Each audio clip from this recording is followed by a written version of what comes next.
안녕하세요. 부자 아빠 윤치선. 무드셀러 김동엽입니다. 네, 저희가 지난번에 그 미래에셋 대우 VIP 컨설팅 팀의 김하중 수석 매니저님을 모시고 자산 배분에 대한 이야기를 나눠봤지 않습니까? 저는 이제 그 얘기가 제일 기억에 남더라고요. 어떤 거 말하는 거죠? 이 자산 배분이라는 거는 주식군과 그렇지 않은 것들, 즉 주식이 올라도 안 올라가는 것들 딱 나눠가지고 그 똑같은 방향으로 움직이지 않도록 구성하는 게 제일 중요하다. 저는 기억나는 게 이게 자산 배분이 가끔은 비용처럼 느껴지지만 이게 위기 상황이 됐을 때는 기회를 가져다 줄 수 있기 때문에 그것 때문에 자산 배분을 한다는 이야기가 저는 기억에 되게 많이 남더라고요. 그렇군요. 그래서 저희가 사실 지난 시간에 좋은 얘기를 많이 들었지만 좀 아쉬운 것도 있었죠. 그렇죠. 같은 이야기 들어도 서로 또 기억하는 게 다른 거 보면 이게 한 번으로 되는 것 같지가 않아요. 그렇죠. 그래서 오늘 저희가 또 모셨지 않습니까? 아, 그렇죠. 이제 김하중 수석 매니저님을 오늘 한번 다시 모셨습니다. 안녕하십니까? 안녕하세요. 네, 지난번에 저희한테 그 자산 배분이 왜 중요한지 이제 그런 부분에 대해서 말씀을 해주셨는데, 그리고 자산 배분은 또 어떻게 뭐 해야 되는지 그 기본 원칙에 대해서 말씀을 해주신 것 같아요. 오늘은 지난 시간 이어가지고 이 자산 배분에 대해서 좀 더 깊숙한 이야기를 한번 나눠보도록 하겠습니다. 깊숙하게? 이 자산 배분을 하는 것도 중요한데 하고 난 이후에 또 계속 관리를 해줘야 될 것 같아요. 시장 상황이라는 게 뭐 계속 바뀌는 거잖아요. 그럼 관리를 해줘야 되는 건데 이 자산 배분의 관리라는 거는 결국은 어떤 그 자산 배분 비율에 대한 문제가 또 있을 것 같거든요. 예를 들어 뭐 주식 반짝것만 이렇게 했다고 하더라도 주식이 많이 올라가면 이 비율이 또 바뀌는 거고, 그런 이제 그런 부분을 관리를 이제 해줘야 되는 부분들이 있을 것 같은데, 뭐 그런 부분이 어떤 자산 배분을 실제로 하실 때 이게 중요한 이슈로 많이 작용을 하나요? 아주 솔직히 말씀드리면 예. 되게 중요하지만 예. 실제적으로는 꾸준히 관리를 해야 되는 건데 예. 실제적으로는 이슈가 발생한다기보다 하기가 쉽지가 않죠. 다 잊어버리시기도 하고요. 근데 지금 말씀 주신 것처럼 그 비율을 예. 그러니까 유지한다? 저희가 이제 자산을 배분을 한 다음에 그걸 잘 갖고 나가는 과정 자체는 너무너무 중요하고요. 예. 그리고 말하신 대로 무언가가 너무 많이 오르거나 너무 많이 빠졌을 때 이제 거기에 대한 거를 원래 내가 처음부터 가져갔던 그 원칙에 맞게 비율을 재조정을 할 건지 아니면은 조금 더 이거를 두고 봐야 할지 뭐 이런 것들은 사실은 그때그때 이제 투자자가 판단을 해야 되는 또 다른 주관적인 영역으로 넘어가기는 하지요. 네, 그렇죠. 굉장히 되게, 어렵습니다. 되게 어려운 것 같아요. 제가 어떤 걸 봤냐 그러면 예, 예. 이게 담당하시는 PB분이 그러니까 포트폴리오를 나름 짜준다고 이제 종목을 4개를 넣어줬어요. 그런데 전체 포트폴리오 수익률을 보니까 꽤 괜찮아요. 한 10% 가까이 수익이 나서 이거 수익 괜찮겠다라고 생각을 했는데 고객분은 오셔서 무슨 이야기를 하냐면 포트폴리오 전체 수익을 보는 게 아니고 그걸 딱 열어서 안에 있는 4개 펀드 수익률을 보더라고요. 그래서 1등, 2등, 3등, 4등이 있잖아요. 그러면 잘한 건 안 봐요 또. 못하는 것만 힙다 보더니 PB분하고 계속 뭔가 이야기를 하시더니 못한 거 하나만 싹 빼더라고요. 그러더니 잘한 거에다 그걸 다 엎어버리더라고요. 그럼 결국 그렇게 가면 계속 오르는 자산에만 자산 규모가 커지게 되면 나중에 문제가 생길 것 같은데, 근데 사람도 그게 마음이 편한가 봐요. 그래서 이게 참 어려운 것 같아요. 그렇게 되죠. 그리고 아까 지금 저희 이사님이 말씀해 주신 것도 일종의 트레이딩 기법으로 봤을 때는 가령 지금 같은 주식시장 그리고 어떤 특정 시장에서는 이렇게 못 올라가는 소위 말하는 저희가 루저 그룹이라고 여겨지는 것들은 빼고 잘 가는 애들한테 더 타서 사실은 좀 이렇게 시장이 그쪽 모멘텀 소위 말하는 그런 경향성이 굉장히 강하게 나타날 때 수익을 많이 내는 것도 분명히 뭐 유명한 미국의 트레이더들이 모멘텀 투자라는 방법 아닌가요? 뭐 모멘텀 투자라고도 하기도 하고 저희가 뭐 피라미딩 기법이라고 하기도 하고 이게 이제 펀드 갖고 저희가 하기는 좀 분명히 어려운 거지만 사실은 이렇게 가는 것 지금 성과가 좋은 것 제가 사실은 더 태우는 그러한 전략은 분명히 있어요. 주막 앞편이네요. 달리는 말에 채찍질하는 맞습니다. 비슷하네요. 왜냐하면 사실은 이 경향성이라고 하는 게 시장 국면마다 사실은 이게 자산 배분할 때도 시장 국면을 판단하는 거는 저희 투자자의 몫이긴 한데요. 어떤 경향성이 굉장히 길게 나타날 건데 조금 이렇게 그 소위 말하는 내가 갖고 있던 주식이 조금 올라서 예를 들면 나는 원래 40% 가지려고 했는데 한 42%, 한 45% 됐어요. 가령. 그러면은 나 원래 40% 하기로 했지. 그리고 그 5%를 막 빨리빨리 팔았는데 또 막 더 올라요. 네, 그러니까 이게 사실은 아까 그 비율 조정 실질적인 문제 말씀을 하셨는데 저희가 이 소위 말하는 그 비율을 맞추는 걸 제가 리밸런싱이라고 많이들 말씀을 하시는데 밸런스를 다시 맞춘다. 이거를 한 달에 한 번 할 건지 1년에 한 번 할 건지 그리고 1년이 지나도 별 변화가 없을 때 뭐 또 어떻게 할 건지 이런 것들이 어떻게 보면 또 실질적인 문제일 텐데 아마 코로나 이후에 지금 같은 어떠한 이런 국면은 저희가 뭐 전체 역사를 봐도 굉장히 흔하진 않지만 또 굉장히 기회라면 기회인 이런 구간인데 이런 구간에도 어떤 그 경향성을 보이는 어떤 시장 상황에 대해서 굉장히 그냥 아주 그냥 그 융통성 없이 어쨌든 오른 거는 무조건 팔아야지 딱딱딱 한 달에 한 번씩 그렇게 하실지 아니면은 이 경향성이 그래도 좀 가는 중간에는 좀 더 향유를 하고 40을 맞춰놓으려고 했던 주식이 한 50이 됐으나 이 경향성이 살아있는 동안에는 조금 더 두고 덜어내자라고 할 건지 이런 것들은 사실은 또 실질적으로 굉장히 이제 문제이죠.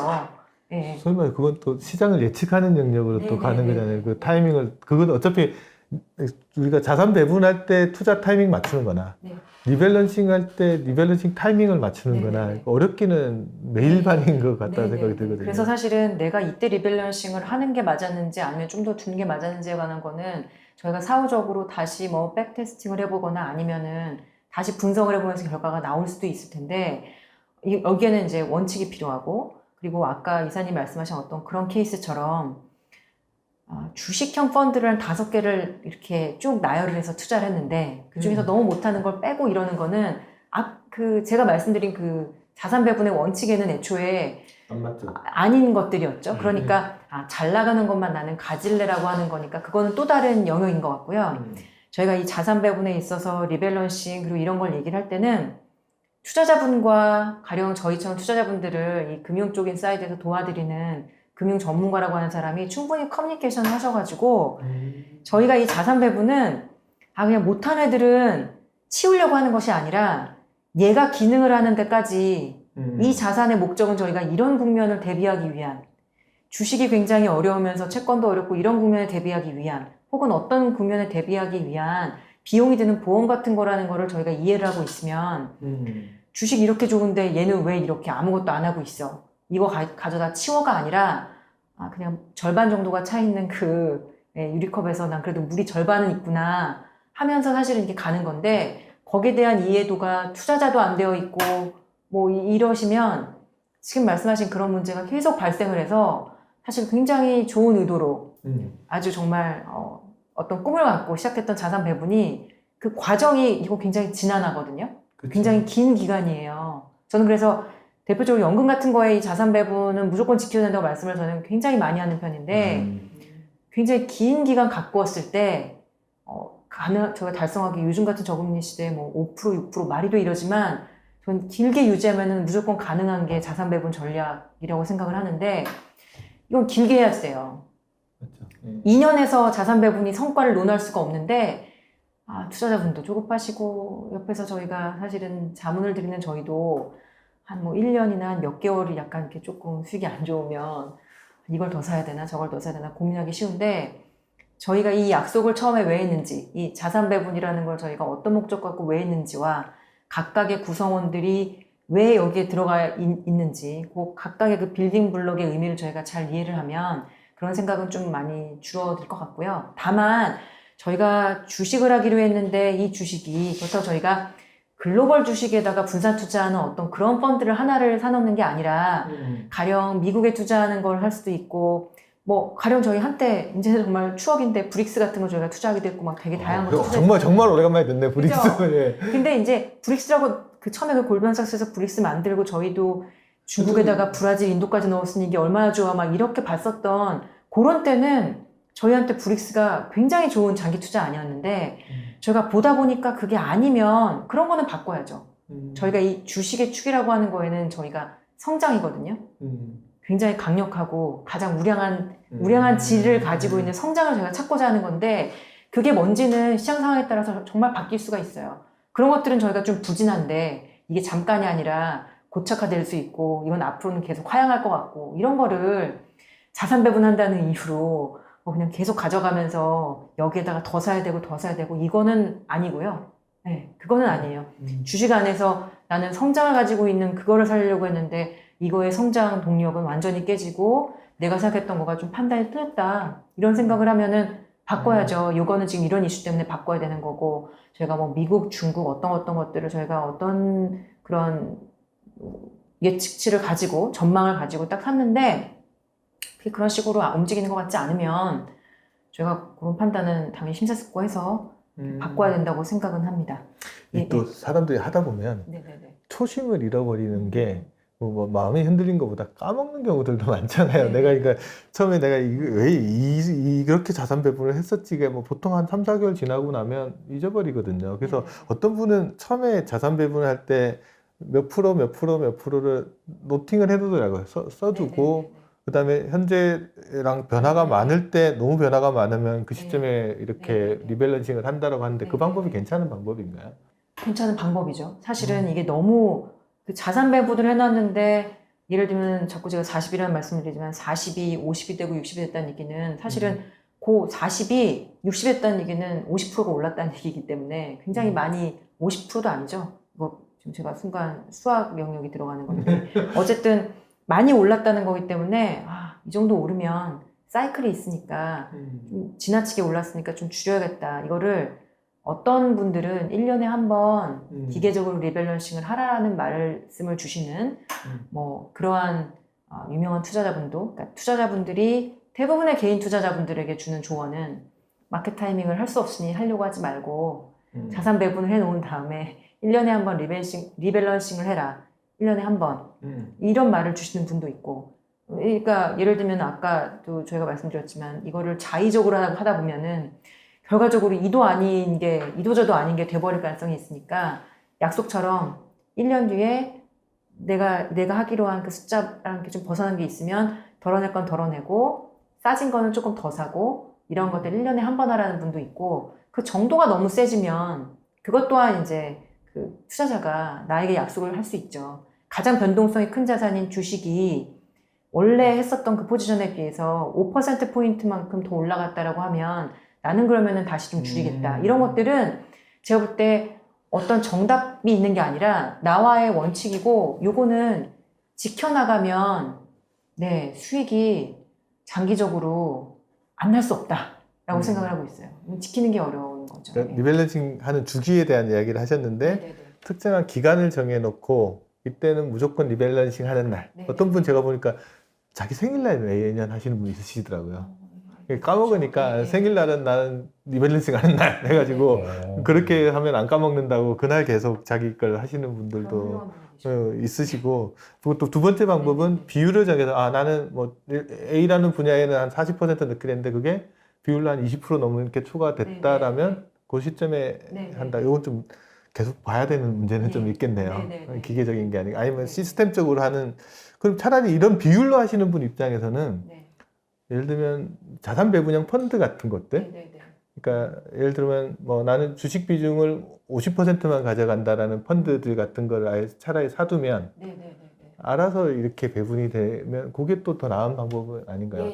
그것도 좋은데 아마 그거를 굉장히 이렇게 엄격하게 지키는 펀드들이 굉장히 많은 것 같지는 않지만 지금 말씀 주신 대로 실무적으로 하는 데 있어서는 이게 굉장히 길고 지루하고 좀 그런 과정이에요. 그렇기 때문에 그렇게 다 되는 그러한 그냥 펀드를 가져가시는 것도 사실은 저는 좋은 방법 중에 하나라고 차라리 내가 그 자신이 없다라고 하면 차라리 자산 배분형 펀드를 정확하게 내 손을 내가 믿을 수 없을 때 그러니까 주식 비중이 정확하게 한도가 딱 정해져 있는 그런 거를 정하는 것도 하나의 방법일 수 있겠네요. 근데 이게 사람이 이제 투자를 할 때 보면은 심리적인 부분에서 약간 비합리적인 의사결정을 하는 경우도 상당히 있는 것 같아요. 특히 자산 배분을 할 때. 예를 들어가지고 지금 말씀하신 것처럼 뭐 이렇게 많이 어떤 주기적으로 하거나 뭐 어떤 그 기준을 정해놓고 이게 다 잘 되면 좋은데 시장 상황이 갑자기 막 너무 좋아지거나 또 너무 안 좋아지거나 할 때 그거 이제 흔들려가지고 원칙을 정해놨음에도 불구하고 그거를 안 지키고 싶은 욕망이 생기는 경우가 많잖아요. 그럴 때 어떤 충고를 해주시는지가 제가 궁금한데요. 참 난감한 상황일 수 있을 것 같거든요. 난감한 일이 워낙 매일같이 벌어지고 사실은 아까 뭐 가령 생일날 예. 딱 정해놓은 날 정확하게 하시는 분들을 찾기가 되게 힘든 거고 그렇죠. 뭐 야, 이럴 때 주식도 안 하고 뭐 하니 이러신 분들은 주변에 너무나 뭐 많죠. 그냥 이런 말씀을 제가 감히 못 드리는 고객분들 당연히 많고 예.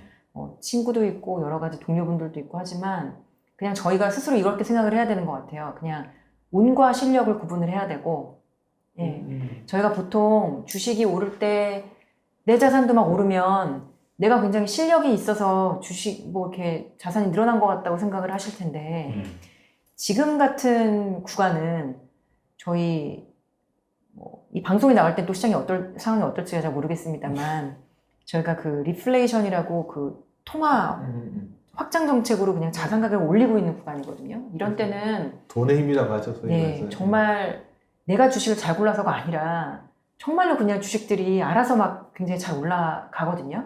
그러니까 제가 볼 때는 이 시장 상황을 적어도 이게 운이 따르는 시장이고 내가 이 구간에서 잠깐은 좀 누릴승을 좀 누리겠다라고 하는 의식적인 판단하에 이럴 때 조금 주식을 더 하시는 분들은 저는 괜찮다고 생각하는데 물론 어렵지만 가끔 역시 초심자이신데 주식은 쉬운 거였구나. 뭐 가치주를 사니까 다 오르네. 왜냐면 지금 이제는 뭐 가치주 영역이었던 것들도 많이 빠졌다가 이제 좀 올라오는 것도 있고 이러니까 정말 가치주는 좋은 거고 뭐 이렇게 이러신 분들이 시장 국면에 대한 판단 없이 그냥 주식은 사면 항상 오르는 거고 싼 걸 사면 오르는 거고 이렇게 생각을 하시면 결국은 굉장히 많이 늘려놨던 주식으로 나중에 또 아주 곤란한 상황이 벌어지실 거예요. 그래서 즉 지금 상황을 워낙 많은 전문가분들도 다양한 말씀을 하시겠지만 아주 명확한 건 경기 상황이 사실 좋아서 오르는 경우도 있고 근데 지금은 저희가 그렇지가 않은데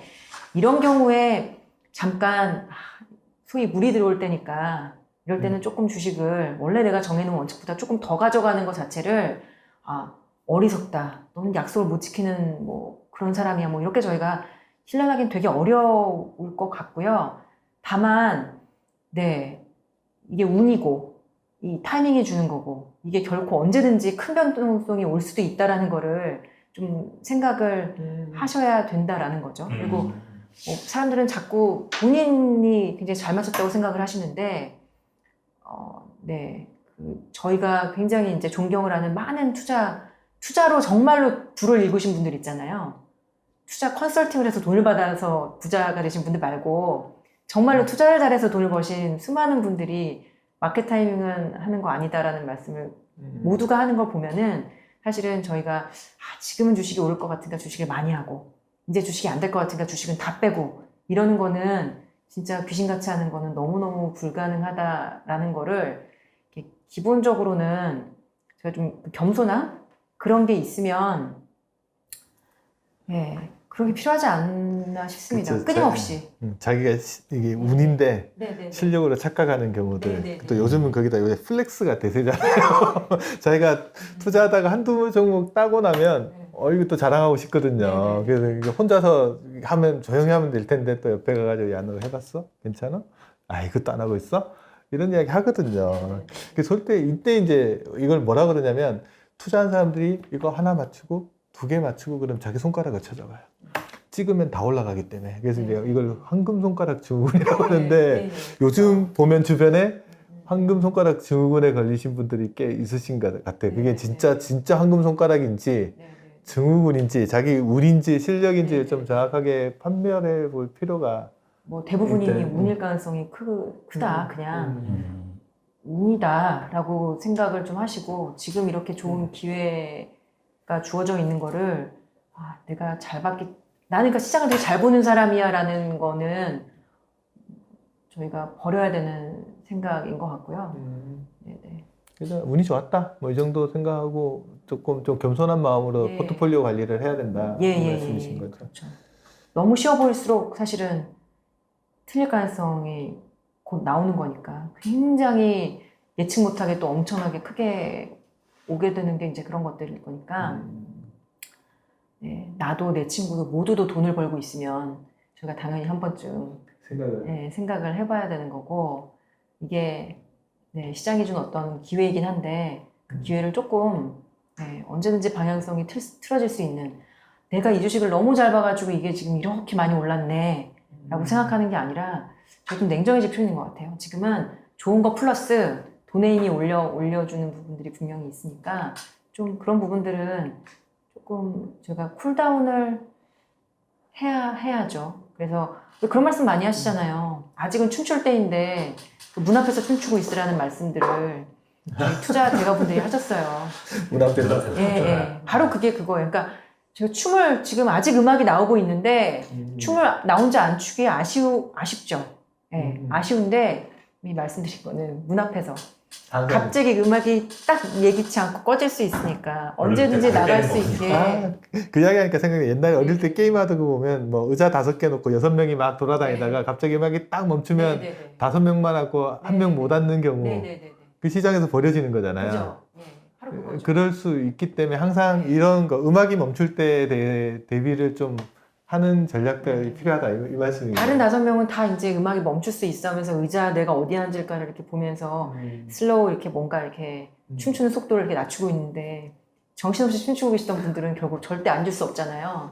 그치, 다음 음악이 나올 때까지 버티고 있어야 돼. 그래서 뭐 시장은 예측할 수 없는 그냥 대응의 영역인 것도 맞고 한데 그죠. 그 원칙을 지키지 못하는 분들은 저희가 해드릴 수 있는 뭐 말씀은 뭐 이미 본인들이 너무나 확신에 차서 뭐 하시기 때문에 아주 쉽지는 않고 어느 누구도 쉬운 영역은 아니에요. 그렇죠. 어렵죠. 예. 근데 그가 의자 게임 할 때도 항상 잘하는 사람들은 춤을 추면서도 항상 의자를 주시하고 있잖아요. 예, 저희가 그래야 되죠. 지금 뭐 지금 상황이 보면 아직 음악은 흘러나오고 있으니까 즐기되 위기 상황에 대한 대비 같은 것들은 충분히 하고 있는지를 좀 점검을 해볼 필요가 있다라는 말씀에서 이것도 어떻게 보면 자산 배분의 기본 원칙하고도 맞아 들어가는 것 같네요 보니까. 그럼 처음에 이제 고객이 오셔서 네. 그 자산 배분에 대해서 이제 뭐 네. 설명도 하시고 나름의 포트폴리오를 짜실 때 저희가 이 원칙은 같이 뭐 지키시죠라는 걸 이렇게 제시를 해주시는 편이세요?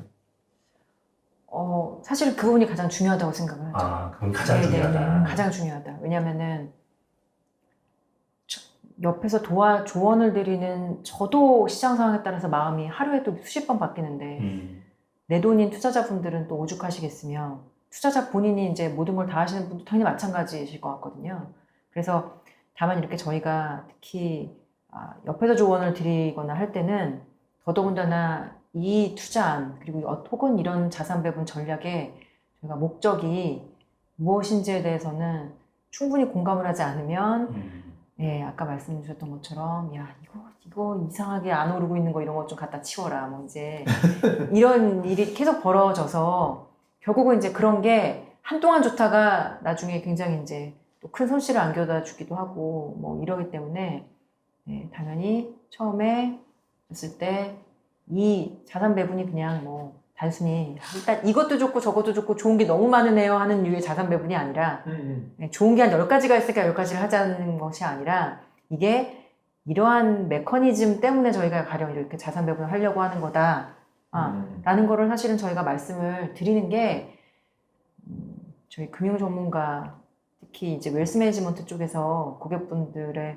자산 관리를 도와주는 저희 사람으로서는 가장 중요한 영역 중에 하나가 아닌가 생각을 하고 있습니다. 반대로 투자자 네. 입장에서 봤을 때도 그게 그만큼 또 중요한 거고 그거를 항상 숙지하면서 시장이 굉장히 흥분 상태로 가거나 아니면 공포 상태로 갈 때도 그 부분을 잊지 말아야 되겠네요. 네네네. 그게 중요해 보입니다. 최근에 금리도 많이 떨어졌고 코로나 사태 겪으면서 요즘 부유층들, 그러니까 소위 말하는 자산가분들의 자산 운용 형태가 뭐 좀 바뀐 부분이 있나요? 어떤가요? 이거 좀 다른 주제이긴 한데. 뭐 일단 워낙 금리가 정말로 이제는 워낙에 뭐 2%대도 높았던 금리는 아닌데 이제 은행 금리가 뭐 이제 1% 뭐 밑으로 뭐 거의 이제 일자 아래 뭐 1 혹은 그 아래 막 이렇게 막 보이는 수준까지 내려오다 보니까 이제 뭐 확연하게 원래 자산가분들이 그 가령 적극적으로 투자를 하시는 자산하고 그래도 조금 이렇게 은행의 예금성 자산으로 이렇게 하시던 부분들이 좀 나눠져 있었고 그 비중이 사실은 좀 그냥 안전하게 그냥 난 안전한 거 좋으니까 이런 식의 예금에 그냥 두었던 부분이 좀 더 컸다고 하면 그것들이 이제 조금 내가 이 수익률은 도저히 못 참겠다. 이게 뭐냐. 그래서 어쨌든 좀 더 투자 영역으로 넘어오려고 하시는 분들이 많은 것 같아요.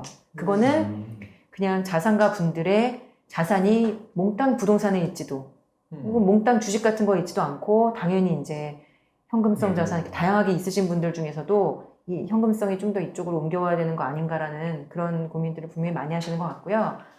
애초에 이 저희가 운용을 주로 많이 하는 이런 투자 영역에서는 뭐 최근에 뭐 워낙 이 코로나 때문에 충격을 많이 받았었는데 그 이후에 이 벌어지는 이 많은 것들에 대해서 다양한 고민들을 많이 하시죠. 저희와 함께. 소위 왜 요즘 이제 네, 유동시중 네, 유동성 자금 되게 많다고 막 그러는 네, 이유 네, 중에 네. 하나가 소위 뭐 부유층들 중에 일부가 이제 상업용 부동산이나 이런 걸 가지고 있는 걸 처분해서 이걸 주식시장이나 이런 데 대기자금 또는 뭐 진짜 투자한다라는 이야기들이 뭐 시중에서 많이 이야기를 하는데 실제 그런 분위기가 있나요? 투자하시는 분들 사이에서는? 네, 그런 부분도 분명히 있다고 말씀드릴 수 있죠. 네. 그럼 어떻게 보면 부동산과 금융 간의 자산 배분도 조금 일어난다라고 볼 수는 있는 거네요. 예. 분명히 있고, 정부 정책적인 측면이 그런 것들을 조금 더 그렇게 하는 부분도 분명히 있고요. 좋고 나쁘고를 떠나서, 저도 기본적으로 이렇게 부동산에 많은 자산이 묶여 있는 것보다는 어쨌든 이렇게 조금 더 금융 투자, 기업들한테 어떤 그런 자금을 제공하는 그런 영역으로 한국의 그 수많은 그냥 쌓여있는 그런 자금들이 좀 이런 쪽으로 왔으면 좋겠는데 다만 이제 제가 많이 느껴지는 거는 너무 과다하게 위험하게 투자하시는 분들 아니면 너무 과소하게 투자하시는 분들 이런 분들이 너무 많이 보여요. 극단에 서 있는 분들. 네네네.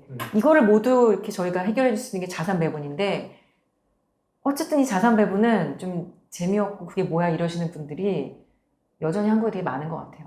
뭐 퇴직연금 이런 거는 많이들 논의하시잖아요. 일단 법으로 예, 그 예. 퇴직연금에서는 배분을 하게끔 강제화 시켜놓고 네. 있고 뭐 안전자산에 적어도 30% 이상은 투자라고 네. 제도화되어 있으니까. 근데 뭐 그거 그 정도가 아니라 그냥 아예 원리금 확정형 이런 걸로 해놓으신 분들이 한국에 너무너무 많이 있으시잖아요. 지금 이제 DC형 퇴직연금 투자자를 보면 자금 중에 한 80% 정도가 예적금 네네. 같은 원리금 보장 네네. 상품에 많이 들어가 있거든요. 그러면 그 중에서도 조금 변화는 조금씩 보이는 것 같아요. 최근에 보니까 ETF를 투자하겠다고 해서 이게 은행권이나 이제 보험사에 있던 자금들을 증권사로 옮겨오시는 분들의 숫자들이 늘어나고 있는 추세를 보면 여기도 조금 변화는 일어나고 있지 않나? 아직 조금 미미하긴 하지만 금리 변동의 힘이란 게 좀 무섭긴 하다라는 생각이 좀 들더라고요, 보면서. 금방 퇴직연금 이야기 하셨는데, 그 퇴직연금 하시거나 뭐 개인연금 투자하시는 분의 자산 배분과 일반 그냥 뭐 한 4, 5년 투자하시거나 뭐 이런 투자할 때 자산 배분 좀 달라야 되나요? 어떤가요? 뭐 당연히 달라야 되고요. 뭐 저는 사실은 뭐 제가 일을 하고 있는 그 영역이 VIP 컨설팅 팀이다 보니까 뭐 사실은 퇴직연금이나 개인연금 이런 것들에 대해서 이게 나의 노후 대비용이다 이러신 분들이 별로 없으시지만 사실은 저는 뭐 개인연금, 퇴직연금은 그냥 좀 과장하면 지금 현재 모든 국가에서 특히나 한국에서 가장 중요한 영역이라고 생각해요. 정치, 경제적인 거 모두 다 포함해서. 그렇죠. 일단 내 노후를 위해서도 중요하고요. 예, 국민연금 같은 것들이 지금 어떻게 운용이 되고 부담이 되고 이런지 모르는 상황에서 우리 개인 분들이 퇴직연금이나 개인연금을 조금만 너무 위험자산을 과소하게 투자하는 영역에서 이 자산 배분 영역으로 좀 넘어가시면 사실은 이 방송을 보시는 뭐 좀 젊으신 20, 30대 분들이나 아니면 하다못해 40대 분들이라고 할지라도 한 20년 정도 혹은 20년, 30년, 40년이면 더 좋고요. 한 5, 6%로 꾸준하게 관리를 하면은 나중에 쌓이게 될 그 금액은 제가 볼 때 절대 무시할 수 없는 금액인데 그거를 굉장히 안전하게 1%, 뭐 1.5% 이렇게 묶어두시는 거는 정말 위험한 일인데 이제 그런 부분만 해결이 돼도 전이 앞으로 생길 정치적인 여러 가지 혼란과 뭐 경제적인 여러 가지 이슈들은 지금 저희가 씨를 뿌려야 되는 것 같은데 저는 그런 의미에서 저희가 그 부분 너무너무 중요하다고 생각을 하고 있고요. 아까 질문 주신 거대로 이 연금, 퇴직연금이나 개인연금 이런 거에 대한 자산 배분하고 4, 5년 이런 건 단순히 4, 5년이 아니라 저는 이제 자산 배분 혹은 고객분들이랑 투자 포트폴리오 얘기를 할 때 아주 명확하게 개인연금이나 퇴직연금 등처럼 장기적으로 꾸준하게 관리하는 유해 자산 배분은 정말로 그냥 글로벌 자산 배분. 아까 말씀드린 주식축, 채권축 이렇게 해서 잘 리밸런싱 해 가면서 꾸준하게 그 성장의 그 열매도 향유를 하고 그리고 이것이 약간 흔들렸을 때 또 싸게 사는 그런 기회도 만들어 가면서 그 리밸런싱으로 이렇게 파이가 천천히 커가는 그런 영역으로 또 말씀을 드리고 나머지 그냥 4년, 5년 뭐 이런 것들은 저는 이것도 자산 배분의 일종인데 주식축, 채권축 이런 정도의 그런 글로벌 흔히 저희가 말씀드리는 글로벌 자산 배분이 아니라 좀 공격적인 주식이나 이런 것들을 하는데 필요한 또 다른 뭐 자산 배분의 원칙들이 분명히 있거든요. 그러니까 분명히 달라요. 그러니까 길게 운용을 하는 자산에는 제가 지금 말씀을 드린 그런 자산 배분은 무조건 필요하고 모두가 다 장착을 하셔야만 되고요. 뭐 기간별로 운용을 하는 내가 어떻게 하다가 인센티브로 받은 얼마간의 돈 혹은 잠깐 뭐 어떻게 운 좋게 생긴 뭐 소소하다고 할 수도 있는 한 몇천만 원의 무언가 돈은 진짜로 내가 조금은 리스크 테이킹을 하면서 이 돈은 내가 좀 벌면 많이 벌고 조금 많이 깨져도 내가 나의 노후에 큰 해는 안 끼칠 그러한 돈을 운용하는 방법은 당연히 퇴직연금이나 개인연금 운용하는 거랑은 당연히 달라져야 되는 거라고 생각을 하고 있고요. 예, 예. 자금의 성격, 운용 기간 이런 게 다 모든 자산을 뭐 다 자산 배분한 다음에 연 5% 이걸 기대하는 거는 저는 정말 아니라고 생각을 하고 있고요. 하이 리스크 하이 리턴 영역으로 뭐 다들 하고 계시잖아요. 소위 말해서 이제 트레이딩의 영역도 일부는 인정을 해줘야 저는 그거를 분명히 나누자라고 말씀을 드립니다. 자산 배분은 뭐 절대 선 이런 의미가 아니고요. 다만 자산 배분을 통해서 장기적으로 관리가 되어야 되는 그런 계좌는 대표적으로 연금성 자산들이고 그런 거에 너무 이렇게 작은 변동성을 너무 견디기 싫어하시는 분들이 많아요. 그 작은 변동성 혹은 큰 변동성이 결국은 지금 최근처럼 좋은 기회를 준다라는 거를 아직 체득을 못 하신 분들은 뭐 잠깐 내 자산이 마이너스 5% 나는 걸 너무너무 못 참으시고 연 1.5%, 1%, 막 한 2%만 준다 그러면 너무 좋아하시지만 사실은 아시잖아요. 그 1억이나 한 이 정도의 돈이 한 5, 6%로 한 20년 운용이 되는 거랑 2%로 운용되는 거랑 안겨주는 금액이 얼마나 차이가 나는 거를 다 아시잖아요. 그러니까 그렇죠. 72의 법칙이라는 게 있잖아요. 간단하게 내 돈 2배 되는데 계산해 보면 2%면은 나누기 2에 72 나누기 하면 36년 걸립니다. 그래서 72 나누기 5 어렵다. 6을 합시다. 하면은 12년. 그게 뭐 3배 정도 차이 나는 거니까 우리 금리로 보면 2%, 6% 별 차이 안 나는 것 같은데 4% 차이가 기간으로는 24년 가까이 차이 나는 부분들이 있으니까 이 금리 변동에 우리가 지나치게 둔감할 필요는 없을 것 같다. 관심을 좀 가지자 뭐 이런 이야기 같습니다. 자, 그러면 이제 지금까지 자산 배분에 대한 여러 가지 얘기를 해주셨는데요. 자, 마지막으로 질문 하나만 드리겠습니다. 질문이라기보다는 어떻게 보면 요청이라고 볼 수도 있고, 좀 행복하게 이제 투자를 하시려는 분들한테 당부를 해드리고 싶은 게 있다면 딱 하나만 고르라면 어떤 말씀? 어렵습니다. 하나. 하나만 고르는 게 어려워요. 딱 하나. 진짜 어렵네요. 딱 하나라고 말씀을 하시니까. 2개도 괜찮습니다. 뭐 저 스스로에게도 매일 하는 뭐 말이기도 하고, 저는 모든 저희 투자자분들하고 다 공유하고 싶은 말인데, 지금 내가 뭘 하고 있는지를 알고 투자하시라. 라는 말씀을 드리고 싶어요. 소크라테스가 생각나네요. 너 자신을 알라. 워렌 버핏 그 회장님은 이 원칙도 절대 돈을 잃지 마라. 뭐 이 원칙도 뭐 그런 말씀도 하셨는데 뭐 그것도 되게 좋은 원칙일 수 있는데요. 네. 지금 내가 하는 게 뭔지, 내가 지금 뭐를 어떤 의도를 가지고 내가 이거를 투자했는지를 사실은 하시면서 조금 한 번 더 생각을 해보면 팔았다 샀다 그냥 단순히 하는 것이 아니고 뭐 생각이 좀 이렇게 가르마가 타지실 것 같아요. 아까 제가 왜 투자 자금에 따라서도 글로벌 자산 배분을 해야 될 것이 있고 안 하고 해야 될 것도 있다고 제가 분명히 말씀을 드렸잖아요. 그러니까 내가 지금 이거 왜 하는 거지?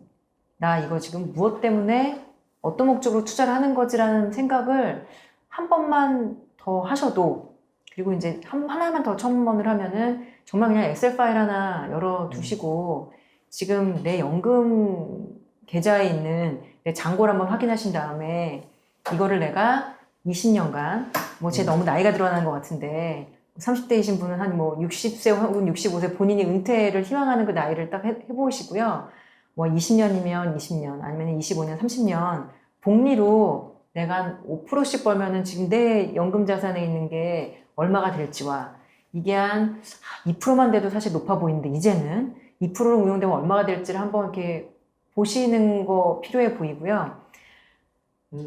내가 지금 이거를 왜 하는지를 생각을 하시면, 그러면서 조금만 더 이렇게 계산기로 난 이걸로 이 돈을 갖고 얼마에는 한 어느 정도를 만들고 싶었지, 이런 것들을 한번 좀 생각을 해보시면 그거에 맞는 액션 플랜이 나오실 것 같아요.